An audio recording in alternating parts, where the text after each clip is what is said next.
tengo conmigo a la par, tengo mucho honor de poder presentar una columna de un tema que a mí me apasiona un montón, que es la economía. Y busqué una persona que realmente me pueda poner los puntos sobre las IES a mí y ojalá nos pueda instruir a todos sobre algo tan complejo, pero tan presente, de que tenemos acostumbrado a tener conceptos sueltos, que lo podamos ordenar. Está acá conmigo Emilia Millón. Ella... ¿Cómo estás, Emi? ¿Todo bien? Bien, bien, acá un lunes, cargado, ¿qué va a ser? ¿No queda otra? No queda otra, pero acá como que distendemos, nos relajamos, hacemos catarsis. Bueno, Emilia, ella es economista de acá de la Universidad Nacional de Tucumán. Yo le pregunté cómo quería que se presente, me dijo no la hagas muy larga, lo cual me dio a suponer de que tiene un currículum bastante largo, o sea que en síntesis sabe un montón. Voy a decir que además de ser economista de la Universidad Nacional de Tucumán, que acá bancamos la universidad pública y gratuita, ella está en el CONICET. Así es, Emi. Sí, estoy becada, tengo una beca doctoral y bueno, me dedico a hacer estudios de desigualdad y género. Bueno, y además milito un montón la economía feminista. Y qué ganas de escuchar economía un lunes, no sé, son temas aburridos, siempre la economía viene todo... malas noticias acá, así que nada, como bueno, agradecida porque tengan ganas de escuchar un poco de economía un lunes. No, pero por favor, pero para mí, ¿sabes qué hay que tener en cuenta, Emi? Que cuando hablamos de economía, hablamos que algo que sí le gusta hablar a la gente, o por lo menos a mucha gente, no se puede generalizar al palo, a la gente le gusta hablar de platita. ¿O no? Claro, bueno, pero saber de economía no significa que vas a tener plata. Mirá, docente universitaria. No decir que va a tener plata, pero a la gente por ahí le gusta hablar de la plata, porque piensa que de esa forma puede entender qué es lo que sucede ahí, entender cómo llegar a tenerla. O peor, deprimirse y saber que no va a conseguir la plata. Es lo que usualmente pasa, pero bueno, de sueños también se vive, ¿o no? Y bueno, mira, creo que el lugar laboral para economistas en Tucumán tenés la independencia del 1800 y paremos de contar. Vos decís, digamos que fuera de la docencia hay pocas variables para alguien que estudió economía, propiamente dicho, no para contador o para contadora, sino economía. Uy, sí, porque los contadores hasta yo necesito uno. Si alguno tiene para recomendarme alguno, estoy hace un montón intentando darme de baja en rentas y no lo logro, así que... Ay, mira, acá te andas diciendo del lado Emi de la vida. Así que acá tenemos una persona que claramente está interesada en la economía un lunes a las 8:30 de la noche. Y algo que me olvidé de decir y que me parece como súper importante, Emi, pero súper importante para que la gente te conozca, porque saben que Emi va a estar acá. ¿Una vez al mes vas a estar? Claro, una vez al mes, hablando de economía. Y de temas piola, para aparte nos recordemos que se vienen las elecciones, hay que entender un poco qué es lo que sucede, porque tan importante como la política parece que es también la economía hoy, si no es más importante. Pero uno de los datos que a mí cuando estuvimos charlando con la Emi, la posibilidad de que se sume al programa y hacer la columna, fue que me dijo, y es más, te voy a decir algo que trascendió, cuando me la recomiendan a Emi me dicen, ella es fanática de los memes. Y bueno, esa parte la tengo privada en las redes sociales, para que no... Para que no se escapen. Sí, no, imagínate, qué escándalo, los alumnos viendo los memes que sube la docente, no, por favor. Bueno, pero hoy los memes pueden ser incorporados a la docencia también, ¿o no? Sí, pero anda a incorporar eso a la Facultad de Ciencias Económicas, que son tan cuadrados. ¿No son progre ahí? Yo creo que no son keynesianos, heterodoxos, ¿no? Sí, cada vez más, ¿no sabes? Y ahora, con las tendencias que estamos ahora, bueno, Emi me dijo que le encantan los memes, así que yo le dije, memes y economía, eso garpa. Eso tiene que gustar. Y si no gusta, vamos a hacer que guste. Bueno, Emi, ¿qué trajiste para la primera? Sí. Si los entienden a los memes, porque a veces los economistas andamos en un círculo que solamente nosotros nos entendemos. Bueno, vamos a intentar, vos vas a intentar de que la gente lo entienda, de que yo lo entienda, y si no lo entienden, bueno, será que es mucho para ellos. Emi, está el chat. Está el chat. Si quieren si no entienden el meme, tienen que preguntar. Tal cual, esperamos ese chat ahí. Estamos hablando de platita, y platita manejamos todo, mucha, poca, pero la manejamos y tenemos que saber cómo manejarla. Así que, por favor, atosíguenla a preguntas a Emi. Yo también puedo ser interlocutor también, pero por favor, queremos ahí que todas las dudas vayan metiéndolas. Que para eso está el chat. Emi. Sí, igual como para arrancar de última, porque yo traigo hoy el tema un poco por el 8M, que bueno, ya sucedió. ¿Cómo puede ver la economía también género, o mejor dicho, cómo el feminismo entiende la economía? Y para eso, no sé, si quieren puedo compartir un par de memes, pero bueno, seguramente ya... Arrancamos con los memes, digamos. Sí, capaz que ya los conocen a varios, digamos. No sé, ahí si quieres mostrar algunos, ir mandando de a poquito. Pero bueno, en el fondo siempre hablar de economía parece algo difícil, pero en realidad va en la cotidianidad de cada uno, digamos. Claro, porque sí, digamos, es algo que está... ¿Viste cuando la gente dice yo no creo en la política?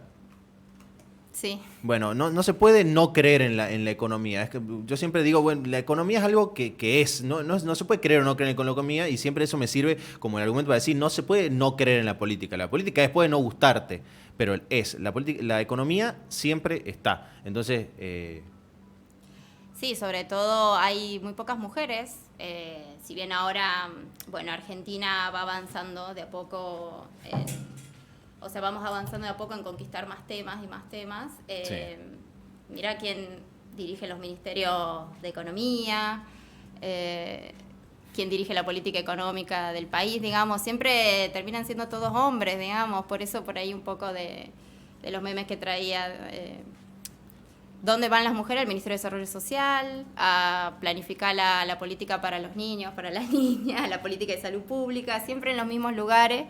Y nada, y cuando quisieron poner una ministra mujer, una semana duró. Fue un interinato. Sí, fue como cuando hay que salvar las papas, listo, las llamemos a las mujeres y bueno, y listo, después ya... No, vos no vas a planificar, vos solamente vas a estar acá un rato y seguimos. Y fíjate, pero sin embargo, ponele, en el FMI se sucedieron 2 mujeres controlando el organismo. Exacto. Ahora Cristalina Georgieva, y antes era, Madame Lagarde. Y bueno, hay que lavarse la cara de vez en cuando, ¿no? Poner una mujer para hacernos zafar.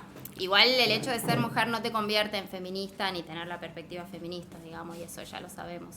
Incluso, bueno, la misma Batakis cuando asumió dejó muy en claro su plan ortodoxo, digamos, y un plan ortodoxo siempre va de la mano de recortar los gastos del Estado. ¿Y quiénes sufren más cuando se recortan los gastos del Estado? ¿Vos sabés? Y yo arriesgo a decir que las mujeres. Sí, todos aquellos que estamos más en desventaja, digamos.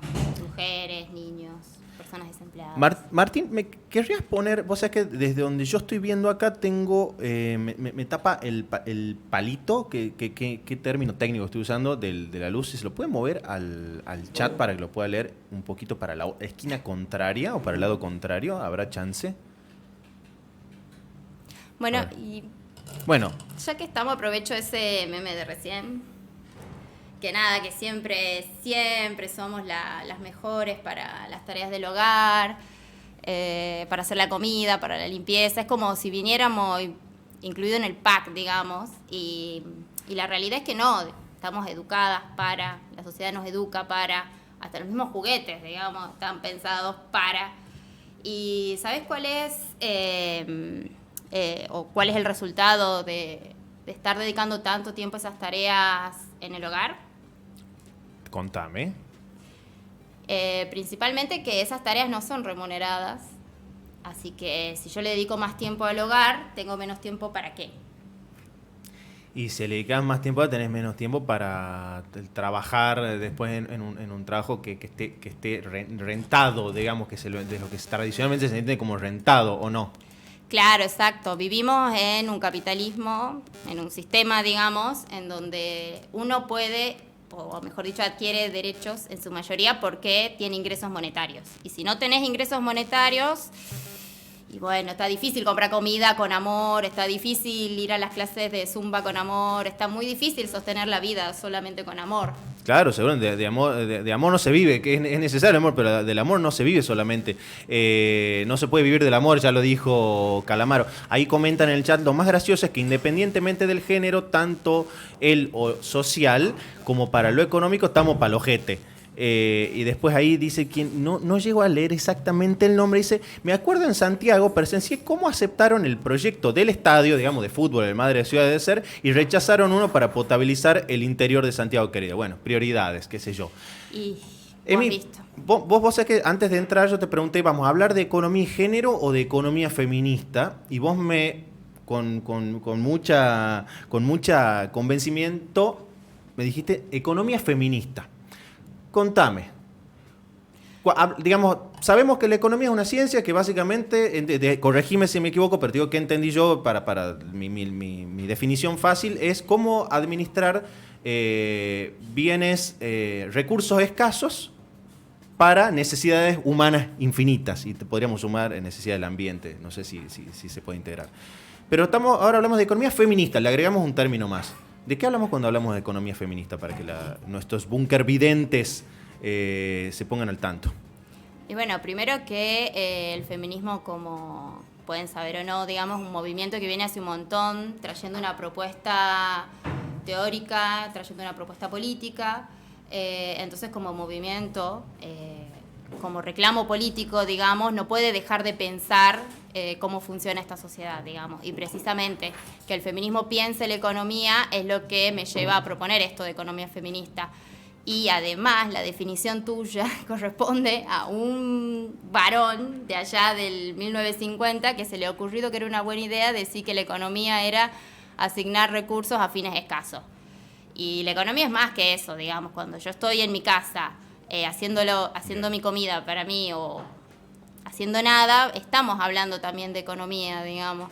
Solo que hay ámbitos que no están monetarizados de la vida y esos son los que están invisibilizados en un sistema que solo piensa en dinero y en los valores y en los precios. Bien. Entonces, digamos, la economía feminista vendría a poner un poco sobre la mesa todos esos rincones invisibilizados por los pensamientos económicos tradicionales, digamos. Sí, incluso la economía vos la tenés que pensar no tanto como fines escasos, digamos, porque en realidad los recursos no son escasos. Nosotros nos gusta decir que son escasos para poder aprovecharnos de eso. En realidad la economía estudia cómo funciona la sociedad, sus procesos de producción, sus procesos de distribución de esa producción, digamos, y cómo se consumen y las preferencias de consumo. Sí. Entonces, en ese marco más amplio, puedo pensar también cómo actúa el ambiente, porque el ambiente no tiene precio. O sea, la gente va, saca y después lo pone precio cuando esté en el mercado, pero cuando va a extraer todos los recursos o todos los minerales que necesita, digamos, para esos mercados, bueno, nadie le devuelve nada a la naturaleza, digamos. Entonces hay que ampliar un poco esa mirada, porque no solamente son esos bienes que van a distintos fines, digamos.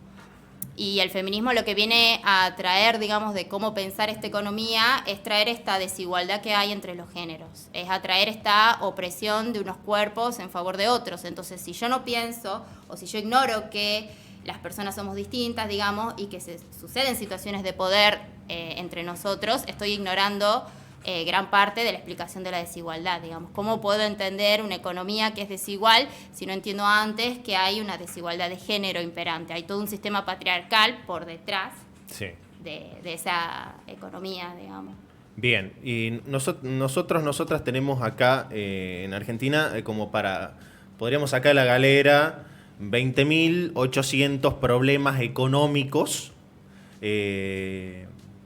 complicaciones en la vida cotidiana, complicaciones para el Estado, complicaciones para las empresas, complicaciones para la vida cotidiana, a fin de cuentas.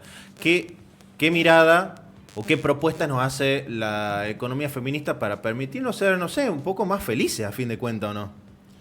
Y lo primero es pensar que los principales problemas, digamos, que tiene esta economía no son la inflación, no son, o sea, el endeudamiento del FMI es un gran problema, digamos, pero nos quedamos en eso, ignoramos el resto de las esferas, digamos. Y por eso un ministerio de género es importante, digamos, para poder traer las discusiones, porque si nos quedamos en la inflación, nos quedamos pensando, bueno, hay que crecer, entonces hay que crecer y dejamos para atrás todo lo otro, digamos. Descuidamos la vida, que es lo que trae la economía feminista al centro, digamos. Pensemos la vida, qué necesitamos para vivir nosotros y vivir bien, y de ahí pensemos el resto de las cosas. No podemos crecer si estamos destruyendo vidas, si estamos recortando la salud pública, si estamos recortando la educación pública de la que depende un montón de gente. Y no hablemos de los subsidios, digamos, y los planes y programas. Bien. Y no, pero por ahí una discusión sería de dónde se sacan esos recursos para cubrir esa necesidad. A ver, entendemos, por ejemplo, supongo, te digo algo que se me viene a la cabeza y que está legislado en algunos lugares, si no me equivoco, el tema de que las instituciones, suponete, tanto públicas como privadas, seguramente las públicas me parece que debe haber una mayor regulación sobre eso, la posibilidad de que haya guarderías o lugares, digamos, aptos con todas las guarderías, creo que es la palabra que se utiliza, para que una madre, digo una madre porque mayormente, desgraciadamente, sobre quien terminan recayendo las tareas de cuidado, pueda ir, dejar a su hijo, a su hija, y poder así, de alguna manera, repartir con las instituciones algo que generalmente recae únicamente en el ámbito de lo privado, ¿no? No sé, vos dónde dejas tu hijo, dónde dejas tu hija y cómo solucionás eso. Tiende a ser un problema privado, ¿viste? Donde no se mete. Y las instituciones deberían involucrarse en eso. Entonces, pero para que supongamos una oficina ministerial, una oficina municipal, una repartición pública, cualquier índole, y por qué no las empresas tengan una guardería, tienen que asignarse recursos para eso, ¿verdad? Entonces tienen que haber decisiones que influyen sobre todo esto, ¿o no? Claro. Sobre la repartición de recursos, entiendo. Es que ese es un grave problema, cómo se distribuyen los recursos. Si vos ves cómo se distribuyen en el mercado laboral, definitivamente va en contra, por lo menos de las mujeres, y eso porque también hay estadísticas de las mujeres trans, de varones trans. Cuando haya mejores estadísticas de eso y seguimiento, podemos hablar de ello. Por el momento solamente se mide brecha de ingresos y en general tiende a ser de un 30% en Argentina. Esto quiere decir que un varón, cualquiera sea su oficio o trabajo, formal o informal, tiende a cobrar en promedio un 30% más. ¿Querés que pongamos alguno de los datos en grande que trajiste, que se lo vea más clarito? Sí, si querés el otro que está horizontal, donde tenés las ramas de ocupación. Dice hasta que ponemos la imagen, ahí en el chat nos ponen, a lo que estábamos charlando, de cómo se logran esas políticas públicas, a fin de cuentas, ponen más impuestos. Pero tenemos el problema de que la gente, lo que está instalado es que la gente no quiere pagar impuestos. Entonces, ¿la respuesta es más impuestos o cómo se distribuyen o sobre quién recaen esos impuestos? ¿Qué pensás vos?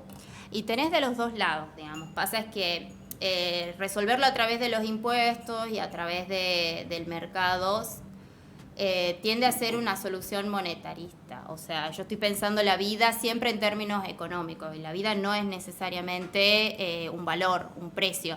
Entonces se puede resolver repartiendo de manera más equitativa, mejorando también todo el tema legislativo. Bueno, la ley de cuidados que el año pasado había entrado al Congreso un poco intentaba empezar a plantear esta situación con el tema de las licencias, digamos, primero que sean equitativas, o sea, que la misma cantidad de días que tiene una mujer que ha tenido un hijo o una hija, tenga también un varón que ha tenido una hija o hija. Entonces, son muchos los mecanismos y no todos son plata. Esa es la realidad, digamos. Algunos se traducen simplemente en cambiar las prácticas. Bien. Pero bueno, por ejemplo, acá yo les quería traer porque uno dice, bueno, el 30%. Pero yo cobro lo mismo que mi compañero, mi compañera, yo no veo esa desigualdad. Y en realidad esa desigualdad está explicada por la segregación, digamos, por la división sexual del trabajo, como se menciona, y que capaz que muchos ya habrán leído y escuchado del tema. Y es básicamente el gráfico que les estoy mostrando ahí. Hay sectores de la economía que están feminizados. Y esos sectores de la economía, al estar feminizados, es el mecanismo que utiliza, digamos, el sistema económico para desvalorizarlos. Perdón, paso en limpio. Cuando hablamos de un sector de la economía que está feminizado, quiere decir que quienes ocupan los puestos concretos de trabajo, en mayor medida, son mujeres, ¿es así? Feminizado. Porque pueden entrar también varones a ese sector, pero si son femeninos pueden entrar. ¿Se entiende? Sí. Enfermero, por ejemplo, claro, vendría a ser también por eso digo en mayor medida. Sí, están sobre representados por mujeres, pero al utilizar la palabra feminizado estamos diciendo que toma características de lo femenino, no necesariamente que la persona se sienta varón o mujer, sino más que nada que tome esas características. Y obviamente si naces con útero, listo, esta profesión te puede ir genial a vos, mirá, no lo dudo que te va a ir muy bien. Entonces tenés esta segregación, digamos, en donde tenés, trabajadores de casas particulares, la mayoría son mujeres, servicios sociales y de salud, de enseñanza. Uy, qué raro, en todos los sectores que impliquen cuidar a la vida están las mujeres. Qué casualidad. La industria manufacturera va cayendo, actividades primarias, que es todo lo agrícola, energía, donde están los mayores salarios de la economía, por lo menos acá en Argentina, la mayoría son varones, transporte y almacenamiento y construcción. ¿Sí? Entonces, lo que nos explica, digamos, es que hay una división sexual del trabajo en donde los trabajos asignados en general a cuerpos masculinos, digamos, tienden a tener salarios o ingresos más altos, ¿sí? Porque esto está incluyendo gente que cobra de manera formal o informal. O sea que hay mucha gente precarizada. Bueno, me parece súper interesante porque esto que comentabas vos hace un ratito, esto que incluso tuvimos la oportunidad de charlarlo cuando hemos conversado antes, de que un argumento típico es, pero si yo trabajo en la empresa en la que estoy, yo tengo el sueldo y está mi compañera ahí que tiene su mismo sueldo. Pero claro, que no estamos hablando de institución o intraempresa, sino que estamos hablando en el global, cómo se distribuyen los trabajos, cada rubro. Exacto, sí, tenés ramas de la economía en donde la mayoría se percibe varón y ramas de la economía donde la mayoría se percibe mujer. Y qué casualidad, aquellas ramas donde la mayoría se percibe mujer cobran menos salario, digamos. Y también hay que aclarar que al ser constituidas, porque son procesos de construcción históricos, estos que vienen de la división sexual del trabajo, no es que un día cambió de la nada, sino que se fue construyendo. Por ejemplo, la gran demanda que hubo de docentes en el momento en el que se empezó a constituir la educación pública en el Estado argentino, solamente pudo ser suplida por los bajos salarios, digamos, por mujeres que en ese momento no tenían ninguna ocupación ni ningún ingreso. Entonces, toda esta construcción, digamos, viene de procesos históricos, y nos dan el resultado que tenemos hoy, digamos, una diferencia salarial de un 30%. Así que no se sientan mal si les pagan el almuerzo o la cena, digamos, porque cobran menos de entrada. ¿Vos qué postura tenés digamos, cuando decís que te paguen, que te lo pague el partener de turno, que te lo pague tu empleador, empleadora? ¿A qué? ¿A la comida? No, yo digo si salís con alguien y justo vos te sentís mujer y él se siente varón y él cobra más, bueno, en general va a cobrar más, que está bien que pague el almuerzo por lo menos. La cena, o sea, cerveza. Vos decís que está bien dejar que es hoy políticamente correcto eso, porque viste que en el último tiempo está la cuestión de esa de que las mujeres no quieren, que les paguen, porque digamos es otro síntoma de un poco de esas costumbres típicas machistas. Agarra el hombre proveedor, ¿no? Yo pago, etcétera. Entonces la respuesta a eso fue que las mujeres, yo me pago lo mío, no me tenés que estar solventando nada. Vos tu tesis es déjense que les paguen, porque ya no están, como mujeres las están en una posición muy desfavorable en general, entonces en ese son pequeñas reivindicaciones en la vida cotidiana, diríamos. Sí, no sé si reivindicaciones, depende cómo lo tomás, digamos. Es como que es un ida y vuelta. Al principio no, yo pago lo mío, pero después te das cuenta que no llega a fin de mes y decís, bueno, que lo pague, digamos, él cobra más. En realidad todo debería ser proporcional a lo que cobramos, digamos. Quien cobre más debería aportar más y quien cobre menos debería aportar menos. Esa es la realidad, digamos, para ser justo. Tampoco es que vas a mostrar tu boleta de sueldo cuando vas a comer con alguien o tomar algo, pero bueno, se va tanteando. Mira, te preguntan ahí, Emi. Hola, Emi, ¿sabes dónde puedo leer más sobre la construcción histórica de la división sexual del trabajo? Te están pidiendo bibliografía, profe. Sí, ya después lo comparto por redes si quieren algunas recomendaciones. Hay un par de historiadoras acá en Tucumán que escriben bastante sobre los procesos de las mujeres, ¿sí? No es necesariamente lo mismo que analizar esta idea de la división sexual del trabajo, pero recopilan muchas historias, digamos, sobre todo de la parte de la educación pública y traen, que dan cuenta de por qué, por ejemplo, la educación está feminizada, digamos, acá en Argentina. Bueno, si querés, Lourdes, les podés escribir al búnker, o bueno, vos que tenés acceso interno, Lourdes León es compañera de acá del equipo del búnker, así que nos puede escribirnos, consultarnos y le pasamos toda esa data. ¿De dónde venimos? O sea, porque hubieron, vos sabés que la palabra hubieron, yo tengo un problema porque sé que está mal decir hubieron, pero escuché a mucha gente que usa hubieron y gente que tiene una labia bastante autorizada, por ejemplo, la vicepresidenta de la Nación, le sale el hubieron, así que no voy a sentir tan mal por decir hubieron, pero bueno, me voy a corregir, hubo en los últimos años bastantes avances, digamos, en materia de género, por lo menos desde la visibilización. Esas políticas que hubo en lo económico, o sea, en lo material, ¿se tradujo en algo?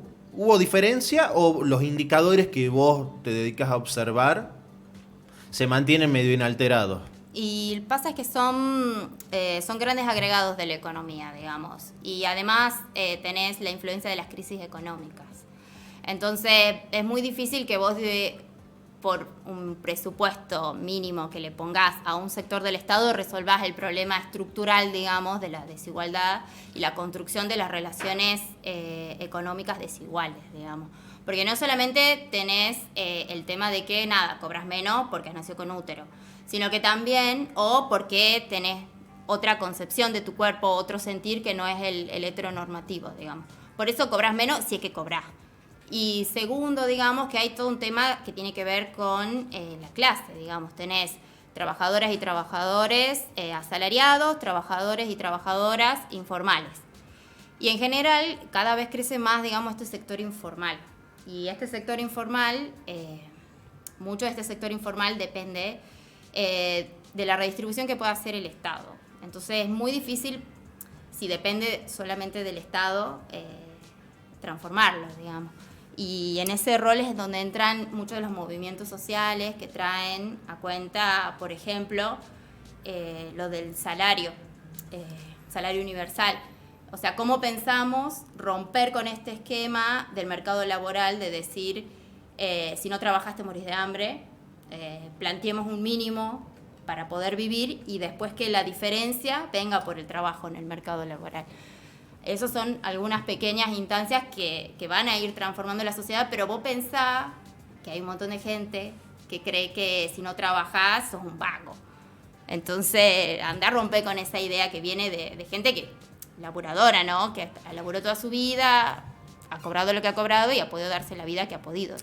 Pero aparte, hoy quien cobra en general un programa social, un plan, por ejemplo, hoy están los potenciar trabajo, me parece que son como el principal o el que tiene más... Le podemos llamar transferencias condicionadas. Si querés. Transferencias condicionadas. ¿Por qué? Así nos gusta decirle a los economistas. ¿Por qué? Porque si bien son ingresos que reciben por planes, digamos, tienen una condición. Una contraprestación, siempre, digamos. Sí. Acá les piden o que terminen el secundario, o que terminen el primario, o que trabajen en algún proyecto productivo, digamos. Y eso es lo que diferencia, alguna vez me lo explicaron, no sé, acá está, en el piso está Florencia Guerra, que sabe un montón de eso, que ya vamos a estar charlando con ella. Y nos asiente cuando Emi dice cosas, porque vos decís cosas que son correctas, yo voy tirando verdura. A mí una vez me explicaron, en mis años mozos de laburo territorial, me dijeron una cosa es plan y otra cosa es trabajo, programa. Un plan es cuando no hay una contraprestación y que tiene, viste, esa cosa medio peyorativa, el planero. En mi programa habla como que hay una estructura y un pensamiento más armado de esa asignación económica donde se prevé la contraprestación. A ver, desgraciadamente yo lo voy a decir en primera persona. Yo conozco muchas veces donde la repartición de los programas de estas asignaciones no tenían la contraprestación formalmente, pero después no se la exigía. Eso por ahí es algo que ya me parece que se vincula más con un funcionamiento clientelar del sistema político que da para largo. Pero lo que me parece súper interesante y que lo viene diciendo mucho, bueno, no lo inventó, pero lo viene diciendo mucho últimamente en los medios, Grabois, yo no sé cómo te caerá el compañero Juan a vos, puedo tener mis intuiciones, pero él viene diciendo, supongo que algunas cositas te estarán de acuerdo, él dice, hay un imaginario de que la gente que cobra plan y cobra el programa no labura. Cuando en realidad el 95-99% de la gente que cobra labura y además complementa, como con su laburo no le alcanza para sus necesidades básicas, necesita que el Estado venga y complemente esos ingresos para poder tener un nivel de vida digno y que incluso algunas veces el monto de esos programas ni siquiera le alcanza para eso, no cubre, no pasa la línea de indigencia con lo que cobra. Entonces, me parece que eso es como que está súper instalado, ¿no? Quien cobra una asignación de Estado no labura. ¿Puede ser? El que la gente piensa que, claro, y como si te alcanzara, digamos, con lo que te da la transferencia del Estado para subsistir. Es complejo el tema porque, nada, como vos mismo te has dicho, digamos, hay mucho manejo de clientelismo político, entonces no es simplemente tirar plata por ahí y listo. También hay una realidad que estos programas son programas que están planteados programas laborales, o sea, vos terminás el secundario, terminás el primario, después te capacitás en una tecnicatura y deberías conseguir trabajo. La realidad es que la gente no consigue un trabajo formal y vive de las changas que siempre han hecho o han trabajado, o son mujeres que trabajan en el hogar o en el trabajo doméstico de otro hogar. Y bueno, y así con tantas horas, digamos, de trabajo doméstico tampoco podés ir y decir voy a buscar un trabajo formal, voy a terminar la escuela, voy a hacer todo. O sea, hay mucho sobrecarga, la realidad, que estas transferencias condicionadas generan. Si son buenas, si son malas, bueno, es un tema más complejo, digamos. El tema es que, por ejemplo, cuando se plantea esto, por ejemplo, el salario universal, se pide que no sea condicionado. O sea, que no sea con una contraprestación. Ajá. Porque no hay trabajo, entonces la gente está en estos planes hace mucho tiempo y tampoco encuentra trabajo, sigue trabajando de lo mismo. Claro, y es lo mismo la renta universal, pero el salario universal que es renta universal, ¿estamos hablando del mismo concepto? No son iguales porque igual eso te lo van a responder la gente de los movimientos que ellos lo defienden, pero no vendría a ser lo mismo porque la renta universal plantea que sea para todos los ciudadanos, incluso el salario universal intenta reponer algo de los derechos perdidos por los sectores más vulnerables. En cambio, la renta universal es como más una propuesta y depende quién depende de la línea política en la que se encuentra, porque podés encontrar la derecha defendiendo una renta universal y podés encontrar una izquierda con todo un plan de cómo romper, digamos, con lógicas mercantiles a través de la renta universal. Entonces es muy amplio el campo de debate dentro de la renta universal y el salario vendría a ser algo que plantean los movimientos sociales más local, más una solución de cómo ir transitando, digamos, los problemas que plantea hoy el hecho de que la transferencia sea condicionada.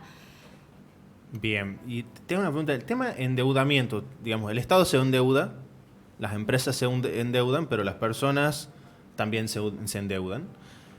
¿Hay alguna medición, por ejemplo, de que las deudas privadas, personales, recaigan en mayor medida en hombres o en mujeres? ¿Te estoy pidiendo un montón? No, hay estudios, si bien no son estudios a nivel nacional, que haya totalmente una medición inferencial exacta, pero hay varios estudios que comprueban que las mujeres, al estar encargadas del hogar y de las tareas del hogar en épocas de crisis, tienden a endeudarse. ¿Para qué? Para llevar el alimento, para asegurar la educación, para asegurar la salud del hogar. Y eso la lleva a tomar a ellas la deuda. Y que muy pícaro los sistemas, las partes financieras, si demuestran ingresos constantes, por ejemplo, a través de estos programas del Estado, les prestan a tasas altísimas encima. Tasas usurarias, como se dice. Claro, sí. Las famosas tasas que le asignaban a la gente de mi etnia. No me hago cargo por los empréstitos que hayan realizado mis paisanos. Bien. Estuvimos avanzando sobre el tema de economía feminista.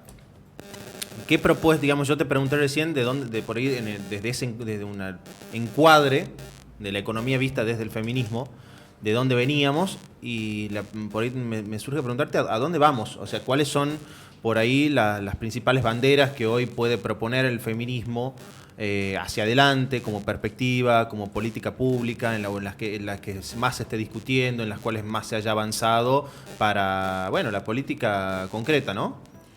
Sí, primero empezar que son los feminismos, tenés posiciones, si bien, por ejemplo, estaba todo el feminismo a favor de, por ejemplo, el aborto legal, y no solamente legal, sino que también sea gratuito, eso es muy importante, para que pueda llegar a todas. O sea, cuando hablamos de eso estamos hablando de economía también. Y claro, porque es poder decidir sobre tu cuerpo, sobre tu futuro, sobre tu vida, planificar. Pues es súper interesante porque por ahí se puede plantear como una disociación, no, bueno, eso es un derecho, digamos, de índole, si se quiere, social, pero no, digamos, son cuerpos que hoy en la economía son cuerpos productivos, ¿no? Nuestros cuerpos están todos sujetos al mandato de la productividad, entonces que un cuerpo gestante pueda decidir cómo actuar, me imagino, me parece súper interesante verlo desde la economía también a eso. Y porque plantea la independencia, si no están los cuerpos feminizados, bueno, cualquier cuerpo que tenga útero, digamos, simplemente reproduciendo la vida y encargado de eso y sin ninguna remuneración a costa de, bueno, o sea, quién se encarga de la vida y se terminan encargando estas mujeres. Entonces, poder decidir si uno quiere estar en ese rol o no quiere estar en ese rol o cómo está en ese rol, bueno, eso ya lleva a otros debates, ¿no? Pero es muy importante recalcar que todo el sistema patriarcal, digamos, es funcional, digamos, al sistema económico. En el sentido de que la violencia hacia los cuerpos de las mujeres, los femicidios, también son formas de seguir subordinando y desvalorizando la vida de las mujeres. Entonces, si no existe esos mecanismos también de disciplinamiento, bueno, no puedo tener entonces el control y desvalorizar esos cuerpos y pagar menos y salir ganando, digamos, porque cobran menos. En el fondo, quien se enriquece porque las tareas de cuidado y son gratis, digamos, siempre son quienes más tienen, quienes son los dueños de la mayoría del capital. Entonces, abaratar esos salarios, que siga reproduciéndose la violencia patriarcal, tiene también que ver con eso, digamos. Bien, y todos estos puntos que comentaste, me da por ahí la curiosidad.